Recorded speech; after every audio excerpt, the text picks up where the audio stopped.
What's going on, everybody? Welcome to another video. I know this looks a lot different. If you watch my last video, I talked about the lenses I use. And this is the first time I'm using this lens for my vlog. So this is I'm using a 10 to 18 millimeter lens. I just talk about how wide it gets. So you can see, like, literally, I'm like a foot away from the camera. Like, I'm literally a foot away from the camera and I got all of this in view. You know what I'm saying? So I'm pretty liking that setup. So anyway, today I'm going to be talking about audio.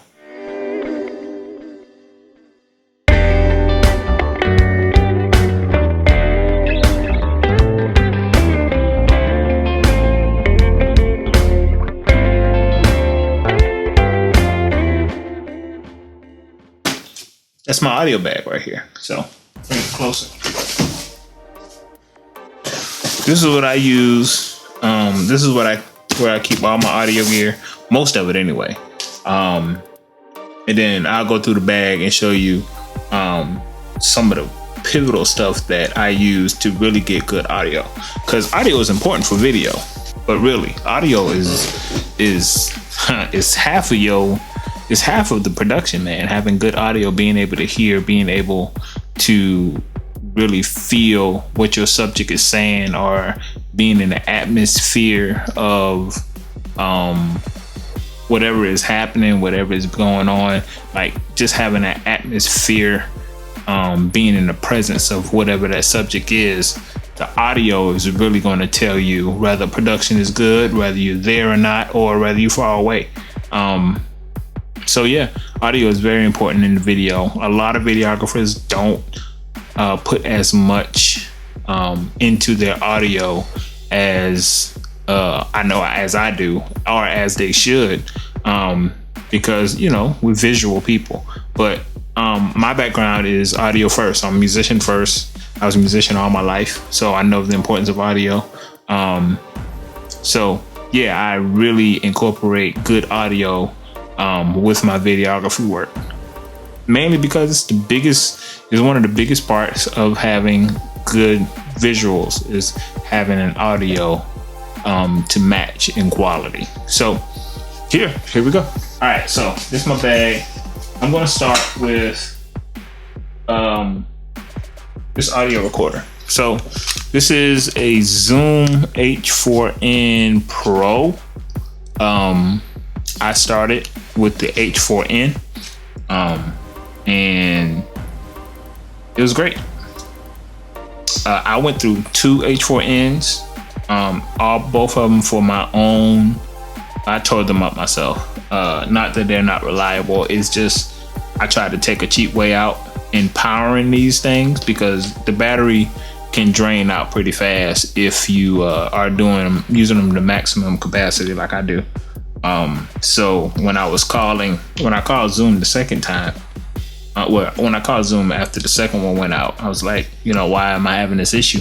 And they were saying it's because I wasn't using the proper audio adapter or power adapter for the units, and it's causing them to shut out. So ever since then, I've been using the proper power adapter, and I haven't had any problems since. But I went to the H4n Pro because of the preamps are much quieter. And one thing I realized last week, I talked about the shotgun mic being on top of the camera. One time I used to record using an iRig into my camera. So I would have a microphone, plug it into an iRig, and the iRig would go straight into my camera. And it was great. It gave me good audio. I use it Black Couch when I first started off. I used the iRig, running into the iRig, but I always noticed that I always used to get signal noise, and that'd be like a hiss. It just wouldn't be a clean sound. And I know my mics was good, I know my audio cables was good, but I just never knew what was giving me that noise. So one day I end up recording by accident, actually. I ended up recording using my audio interface, my PreSonus joint, and I had to use that because I lost a piece in the middle of a shoot. So I used that, and when I got back at my house to listen to the footage and match the footage, I was like, man, this is a lot cleaner. Like, I need to be achieving this, this level of sound every time I record. And I realized that recording straight into the camera is good, but is the preamps in it isn't as clean. Henceforth, reason why I always record into a recorder now, and it makes it easier to mix into your video recordings. I actually mix in my video editing software, which I use Final Cut Pro. I actually add my compression. I actually add my limiting. I actually add EQ to certain voices, just to make sure that it gives me the sound that I need. Like I said, I'm audio first, so I use it. So this has really been a lifesaver in so many situations. It has XLR inputs. It also has a 1/8 inch input here, which I rarely use, but also it comes with these condenser mics here, and it's like a stereo pair. It's configured in the XY configuration, so that I can capture, like, say for instance, man, I used to take this to my rehearsals at church, and if I'm using my Aviom, I will plug straight here to capture the sound straight from my Aviom, so that I can have a reference when I need to practice a song or something. And also, if we are not using Avioms, we're just using like we're in a practice room or something like that, I used to use just the audio from this to capture through the condenser mics, and it'll be perfect. They're really good. I have so many situations where this saved me. It really works well. So I recommend every videographer to pick up an external recorder, especially if you're getting into high-end recording. This right here works really well.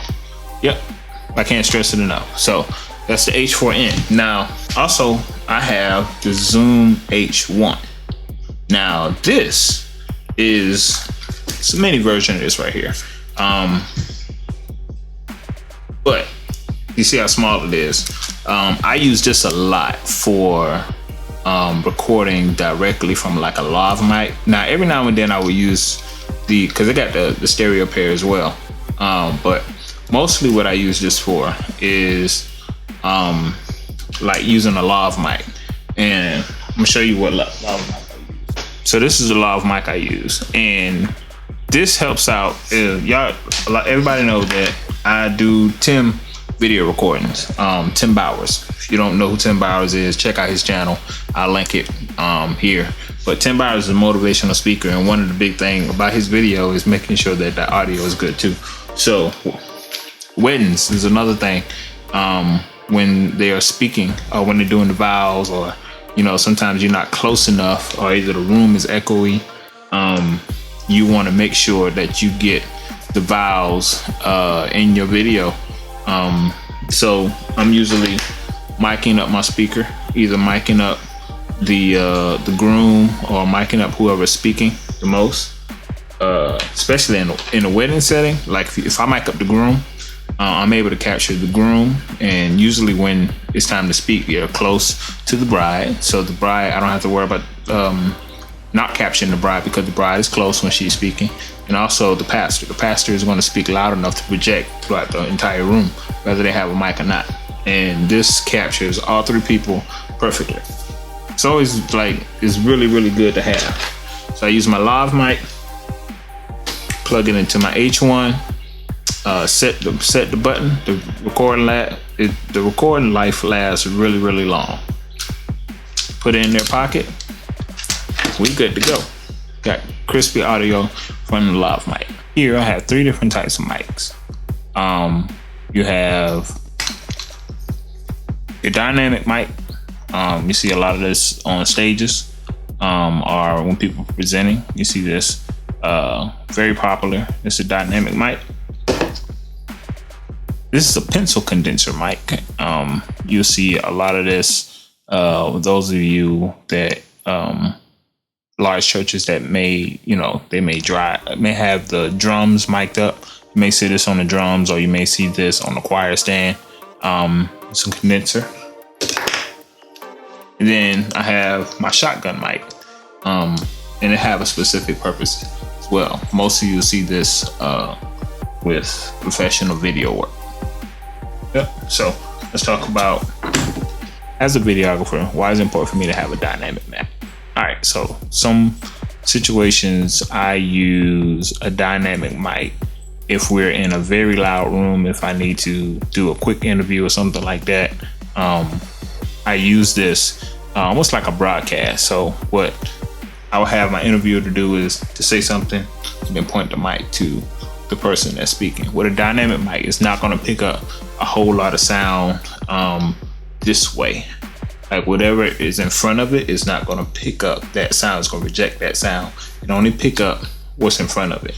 And because it's a dynamic mic and not a condenser mic, like the further you get away, the less the sound is. It's not really that sensitive to sound, but it's going to be able to capture. Like whenever you put close to it, it'll be able to capture it.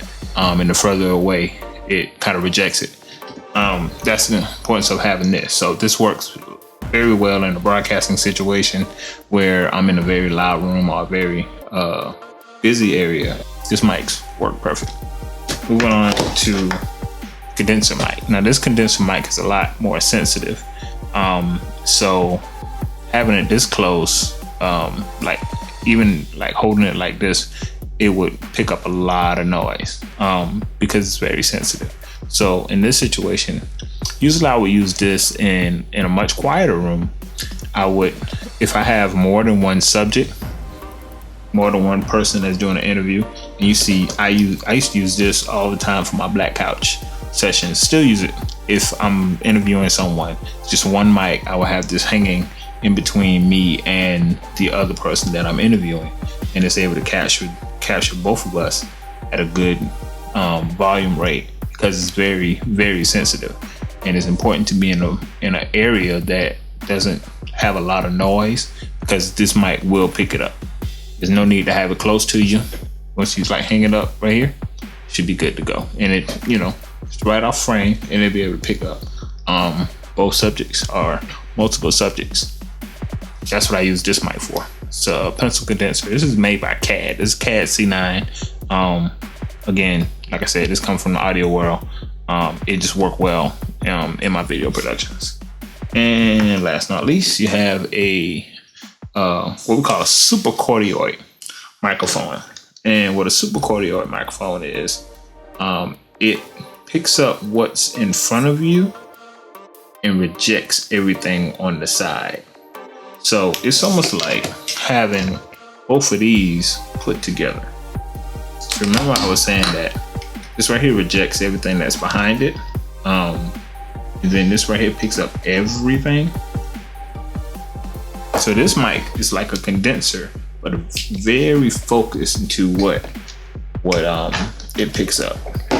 So usually, just for demonstration purposes, if I only have one person, or just one subject, I would use this microphone to reject everything that's out of it, out of frame, and it just picks up whatever in front of it. Now, if this mic was angled this way and not in front of the person, it would actually reject what is being said, because the direction that it's picking up is past that person. So it's very important that you angle that mic right in front of their mouths, so that it can pick up a good sound.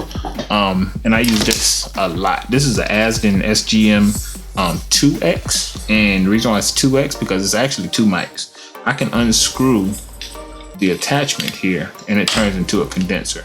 So if I have a large party of, like, say for instance, 5 or 6 people that I'm doing an interview with, I would use 2 of these and this right here. I have 2 of these, 2 C9s, then this Asden. So that makes me have 3 condenser mics I can spread around the room to capture everybody. But what I do like about this that doubles as a condenser mic, if I ever step outside and I need to reject the noise that's around a subject. Pop that bad boy back on, and we got a Supercardioid, very focused video mic. And these are my weapons, man. This is what I use to record good audio. Some other things I use in the field. The field headphones. These are the Audio Technica, at least the 30s. Yeah, ATH M30s. Man, these are very good in the field. You see how they fold up. I also have a pair that I leave in the studio. Yep. So that I need to listen to something critical as I'm doing some video editing at work. So it's always important to have good headphones in the field, because you want to make sure you're monitoring. And that's when I'm using this, make sure I'm monitoring what I'm hearing, because you can read the levels, but it may be give you a false level. Like right now, I can only see the levels on the camera, and if I'm not careful, that noise, there could be noise in there that I don't want, but I can't hear it because I'm not monitoring it. So that's another reason why I like having an external recorder. Some other things, I have plenty of cables, headphone splitters, audio adapters. This is a 1/4 inch to 1/8 inch adapter. Like, you never know what situation you're gonna go in when you go into mic someone, or going to a church, and you need to connect your external device to I'll go into a venue, any venue that may have like a mixer or a DJ, and you want to get that direct audio, that direct sound from the board, their mixing board or their mixing console. You gotta have adapters, because you just never know what kind of channel that they have available. They may have I've used tape outs, as in RCAs. I've used XLR outs. I've used 1/4 inch outs, 1/8 inch outs. Yeah, so you just gotta have. I got so many cords, cables, and adapters just to compensate for what I may need.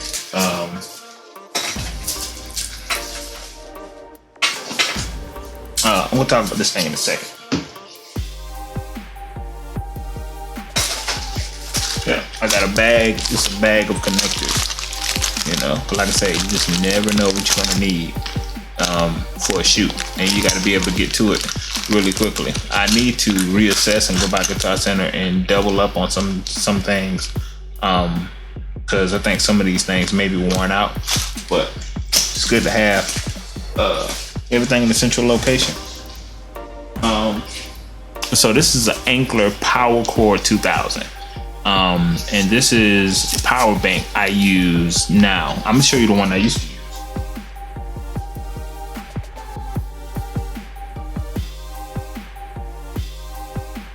This is one I used to use. I don't even know if I have a name. Infinitive.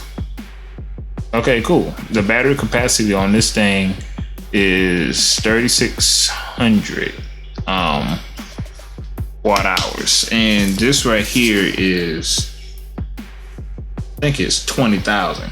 Yeah, 20,000 watt hours. So this right here is like a big boy compared to this. And I used to use this faithfully. This used to give me an hour of run time for the H4n.